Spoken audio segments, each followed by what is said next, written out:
আজিৰ ভাৰতৰ আটাইতকৈ ডাঙৰ খবৰ ভাৰত আৰু ইউৰোপীয়ান ইউনিয়নৰ মাজত এক ঐতিহাসিক বাণিজ্য চুক্তি। এই চুক্তিক কোৱা হৈছে India EU free trade agreement.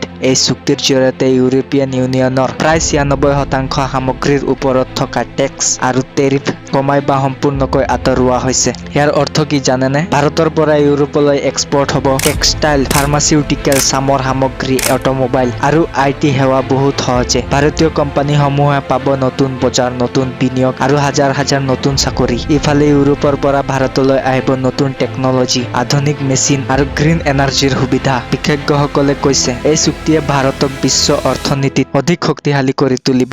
বিশেষকৈ যুৱ সমাজ, ষ্টাৰ্টআপ, MSME ব্যৱসায়ীসকলৰ বাবে ই এক সোণালী সুযোগ। এইটো কেৱল এখন বাণিজ্য চুক্তি নহয়, এইটো হৈছে ভাৰতৰ ভৱিষ্যতৰ বাবে এক ডাঙৰ পদক্ষেপ। আপুনি এই চুক্তি সম্পৰ্কে কি ভাবিছে? কমেণ্টত নিজৰ মতামত জনাওক আৰু এনে তথ্যপূৰ্ণ ভিডিঅ'ৰ বাবে ফলো কৰক। ধন্যবাদ।